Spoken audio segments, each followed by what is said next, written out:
Canopy Lens podcast to our Halloween special edition. We are your co-hosts, Cam Lang and Dakota Guy. And for this episode of our digital journalism class podcast for you guys, we're going to give you some environmental concerns that the Halloween season brings to us. So, your special guest for today is, in fact, majority of the digital journalism class team. And you're getting us started, right, Dakota? Well, yeah. So when you think of Halloween, you can think of a lot of things, and we'll have different people talking about different subjects. Even our teacher, Dr. Riley. Ooh. Spooky. But I'm going to start off talking about Halloween decorations. So it's fun to look at and all, but it actually causes some environmental problems. So there's four main things I wanted to talk about, and I want to talk about first the high electricity use and the carbon emissions.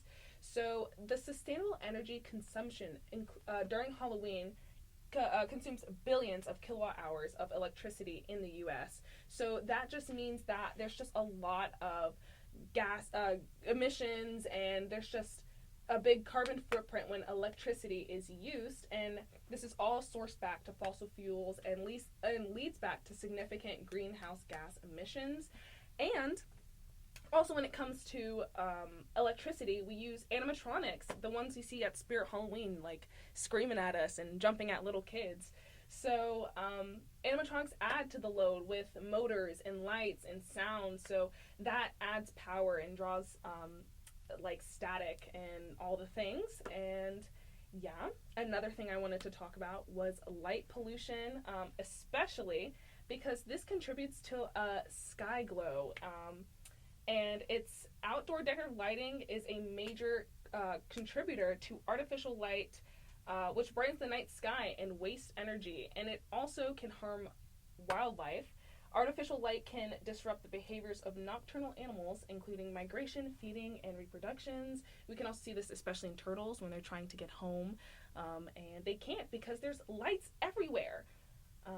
Also, speaking of specific lights, we now, in the 2025, have LED lights. Cam, do you have LED lights? I'm a blue LED light merchant in my room, so I'm going to have to say yes. But I was going to ask you, sounds like a lot of very modern age Halloween problems that maybe we didn't have even, say, 10 years ago with the electrical side of it, with lights and things of that sort. That's probably with Halloween becoming more popularized over the years, just in general. Feels like gets treated a little bit more bigger than it used to back when I was a kid. But yeah, I just think that speaks for the evolution that Halloween has come through. You think of back in like the 80s and 90s.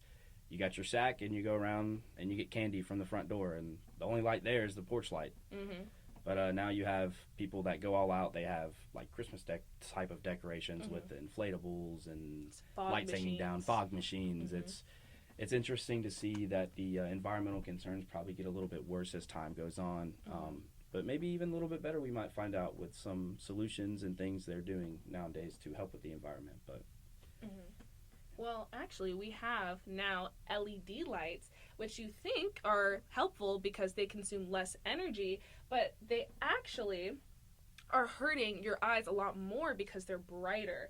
And blue light scatters more in the atmosphere, which worsens sky glow. So it can cause vision discomfort and reduces nighttime visibility. It suppresses melatonin production in humans, and just all the kinds of things that you think, since it's less energy, it'd be more helpful, but actually LED lights, especially at night, are just not as helpful as you may think for the environment and for your sleep. And last but not least on my little list, consumer behavior is a huge factor in Halloween.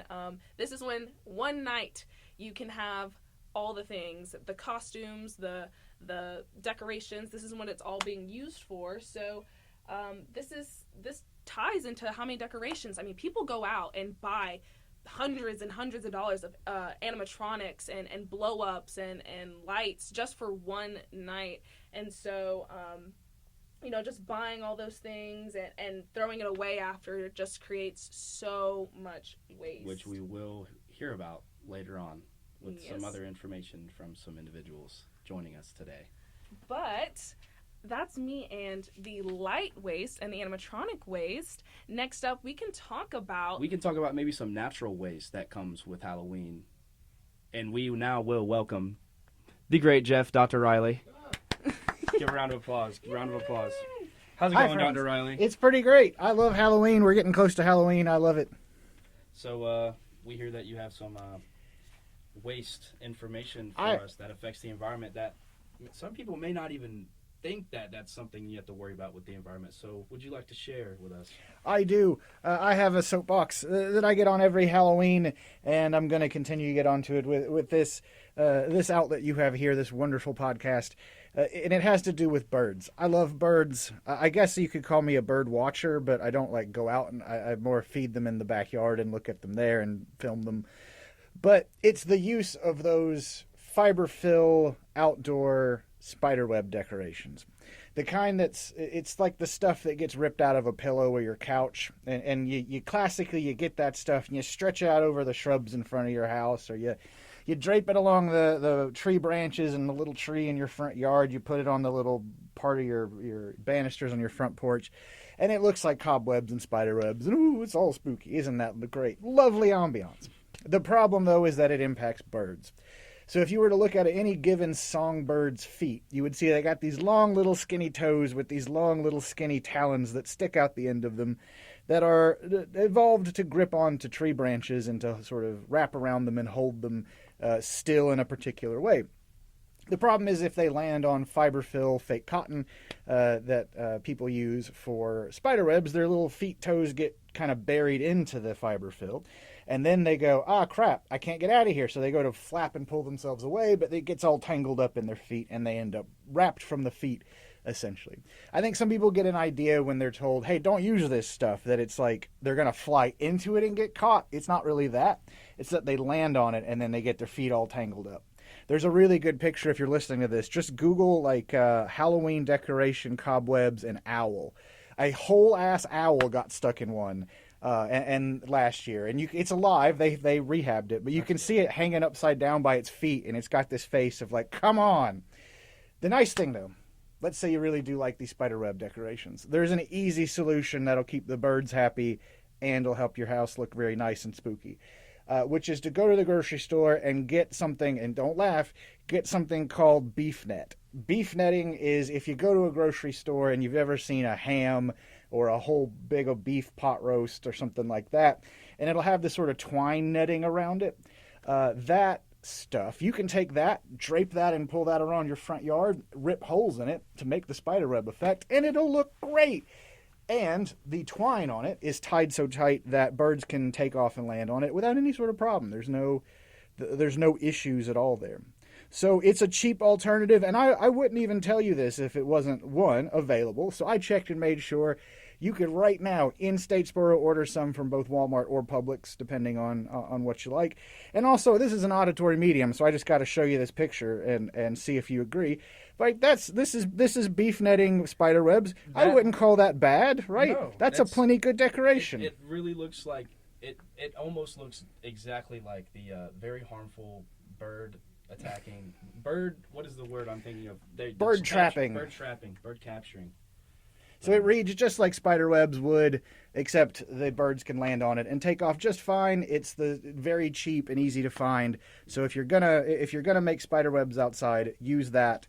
Use beef netting or meat netting from a butcher, and don't use fiberfill fake cotton. And that's what I've got, friends. And with that, I'm leaving. Woo! So that was Dr. Riley telling us about the environmental harms of fake spiderwebs. So we have another guest joining us. We actually have one of our co-editors-in-chiefs right here, Miss Kira Dorsey. Hello. Hope you guys are all doing well, whoever hears this. All right, I'm going to be talking about some pumpkin waste. I think often, pumpkins, it's the season, Thanksgiving, Halloween. We think that pumpkins are okay to be kind of wasteful with because they're natural. It's like they're going to decompose in the earth. That's okay. But what a lot of people don't realize is that there's 6 states that produce billions of pumpkins. There's California, Illinois, Indiana, Michigan, Pennsylvania, and Washington. Those are top producing pumpkin states in the U.S. And with those billions of pumpkins, about 85% of them are going to U.S. markets for decorative purposes. And after Halloween, a majority of the pumpkins will end up in a landfill. And the problem with that is landfills lack the proper oxygen to decompose organic materials properly. And so this is going to produce a lot of methane, which is a greenhouse gas, and it is 28 times more potent than carbon dioxide. And that means unnecessary pumpkin waste is contributing to trapping heat in the atmosphere. So there are some alternatives that you can do to kind of reduce your pumpkin waste. You can cook your pumpkins, the whole pumpkin, the seeds, the peeling, I guess. I don't know, pumpkins have peelings. And then you can compost them. And you can also feed them to wildlife. Like, I don't know if deers will eat them. I'm pretty sure they will. Bears, you might attract them. But hey, they're going back into the earth if that's the way. Or you can also donate them to a farm. Fun fact, I know an animal that loves pumpkins are goats. Goats, really? Goats absolutely adore pumpkins. Yes. So if you can find a farm around here with maybe some goats, or a farm around your area, Yeah. send them your pumpkins, man. The goats will eat the pumpkins. I know that in my experience of being friends with people who have owned farm animals and had animals like that. Every October at the end of the month, or if we had any pumpkins, we'd take as many in as we could get, and goats got a good meal. That's great. And I'm pretty sure there's a goat farm in Bullitt County. I don't remember her name, but she comes to the farmer's market all the time, and I think that she would happily take some pumpkins. If you guys... Yep, so if anyone listening has a pumpkin they have no clue what to do with, as long as it's not painted. Yeah, that's true. No painted pumpkins. Yeah. We don't want any disrupted stomachs by goats, but yeah, that's my spiel. So this Halloween, don't let your pumpkins haunt the earth. Yeah. Yeah, well, thank you, Kira. Yeah. Thanks for telling us all about the pumpkin waste and, how that can affect the environment, even though it comes from the environment, Yeah. So, yeah. Thank you for having me. Of course. So next coming up, to give us a little bit more information about, the environmental effects, we have Tristan coming and joining us. Hello. Hi, how are you? Good, how are you doing? So what exactly do you have for us today?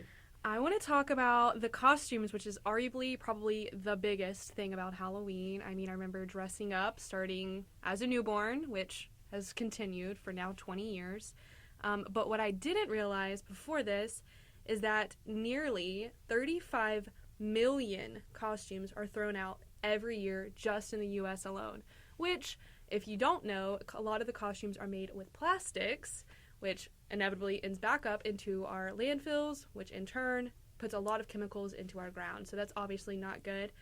There is more sustainable ways to dress up, whether that is reusing old costumes, sharing costumes with your friends. I know that is a big thing here in college. Or you can just piece together different parts of your closet you already have. So if you already have a brown dress, just dress up as a deer. If you already have an orange shirt, you can be a pumpkin. There's no need to keep buying $50, $60, $70 costumes, sometimes multiple times. Every year, I know in college, you typically have at least 3 outfits. Yep. That's a little unsustainable, and there's definitely better ways to do it. But yes, I just would encourage everyone to dive through their closet before they go spend more money and do worse effects to the environment that's already happening.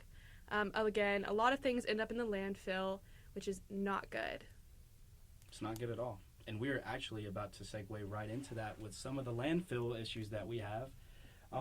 So I'm going to go ahead and talk to you guys about what I've been looking into with some of the environmental effects of things that we have in our environment. And then shortly after I kind of give a little bit of my statistics, our boy Kyle's going to come in here and he's going to let us know a little bit more about just the waste that goes into landfill, not just the environment, like the whole year in general, but specifically the Halloween season. So what I'm going to talk about is, what do you get when you have Halloween costumes on? You usually go around, at least your young part of your life, and you get candy. And even if you don't trick or treat still, candy is still widely available at stores. The Publix in town here, you go right inside the entrance, and right there to your left, you have buy one, get one bags of candy. You have 2 for $6, 4 for $12. You just have so many different deals. It's a push to buy these candies. So with that comes a lot of waste, specifically a lot of plastic waste, aluminum waste, just anything like that will come with it. There actually are millions of pounds of plastic and aluminum wrappers that end up in landfills every year, because Americans alone purchase more than 600 million pounds of candy every Halloween season. That's right, folks. Not a year. every Halloween season. So you can imagine if you have 600 million pounds of candy Halloween, you're going to have millions of pounds of plastic waste from wrappers. Um, so a little bit of what you can do to prevent this is be a little bit, just make sure that you're not littering, obviously. You never want to litter no matter what. But when you are getting this plastic to the necessary waste fields, you want to make sure that you're limiting it as much as possible. So one way you can do this is to not use a bag that is plastic to go trick-or-treating. So maybe use like a sack, a pillowcase, maybe like a mesh bag of that sort. Just using as least amount of plastic as you can while getting plastic put into, because you're not going to be able to go to these companies and say, hey, can you not use plastic to wrap your candy, because that's just not realistic. So we got to be realistic around here. So the least amount of plastic as you can use is important. And then another thing the environment is affected by candy is candy production. So found in candies is something called palm oil, and majority of candies it is. And palm oil production is actually the leading cause of deforestation, habitat destruction, and is a large contributor to greenhouse emissions. So when you have these overproductions of this specific oil, especially this time of year, to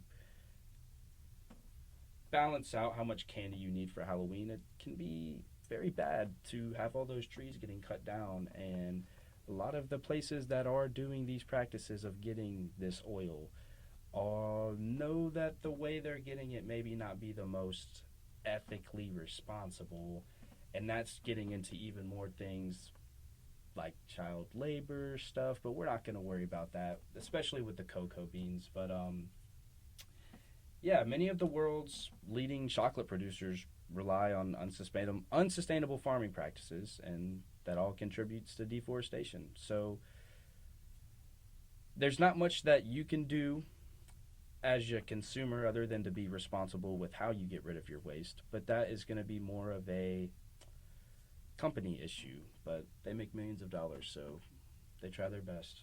But at the end of the day, money runs the world. And with that, to get more into landfills, we have Kyle, who has joined us today. How you doing today, Kyle? Doing good, Cam. Appreciate you having me on. Oh, of course, of course. So tell us a little bit about the Halloween time and what landfills look like, and just kind of the impact that has on the environment. Regarding just straight out, it's mostly plastics that are getting just tossed to landfills. It's pretty hard to recycle a lot of it, and a lot of it's just hard to decompose. At landfills take 200 to 450 years according to Greenprint. Most of it, a lot from parties that people throw, plastic utensils that get thrown out, those go straight to landfills. And like I said, 240 to 50 years to decompose. Candy waste also hard to recycle. And you mentioned the 600 million pounds of candy that people buy. And interesting fact is that an average trick-or-treater generates 1 pound of trash, and that just adds up over time. Yep. And Kira came on and talked about pumpkins. Those pumpkins release a lot of methane gas in our landfills, and they are 20 times more harmful than carbon dioxide. Also, 1 billion pounds of pumpkin waste, gets sent to landfills after people carve them, when they could be reused for compost, repurposed for other food and other food items. Also, most costumes are made of synthetic materials, which could take 20 to 200 years to decompose, which linger in landfills for centuries. And according to Return Polymers, 7 million costumes end up in the trash, which is equivalent to 83 million plastic bottles. So we just have to be careful with how we handle throwing away all these materials that we use for Halloween, and hopefully we find better methods to make things better. Yeah, and I was actually interested when you said that thing about one kid trick-or-treater produces up to 1 pound of waste. So let's just say, for hypothetically speaking, I looked up, there are 73 million children in America under the age of 18. So that is, if my math is mathing, that's 73 million pounds Right. of trash produced by children alone. And that's not that's just the candy. That's not the parties that are being thrown, the bars that'll have events with plastic cups and plastic straws and all these different types of waste, the costumes that'll all go to the landfills. So, yeah, it's definitely kind of puts it into this perspective for you of just kind of how crazy it is, the waste that gets produced for something that we all enjoy like this. So, definitely bringing awareness to it and figuring out solutions is important. And to just wrap things up a little bit, we're going to have our last guest on the show. We're going to have Brandon come in here, and he's going to tell us a little bit about, well, he'll get to that. Yeah, so I know you guys have heard a lot of information today, and I know it can be kind of hard to just wrap your head around everything, but I have a few points to leave you guys with. So we all know Americans spend over $12 billion on just Halloween every year, and most of it becomes trash within days. We're talking like costumes, pumpkins, candy wrappers. All of it becomes a bigger part of the waste cycle that never gets talked about. But Halloween is just the second most decorated holiday after Christmas. I know it's just one day, but a lot of waste can come from it. And I don't think the holiday is the problem. I think it's more about the disposable mindset that we have. And just one final thought to leave you guys with is a question. And it's if the possibility that holiday waste is just a normalized part of American culture now in today's society. I think it's a great question to leave off with and have people to think about and wonder. And I think it's also a great question to leave people off with before going into the Halloween weekend. You know, just to kind of think before maybe you're a little careless with stuff you make waste-wise and decisions you make and what you do with certain things. Definitely. So, yeah, it's a great little ender right there for this week's episode of Halloween edition to the Canopy Lens podcast. I am your host, Cam Lang. Thank you for listening, and y'all have a great Halloween weekend, and we'll see you guys next time.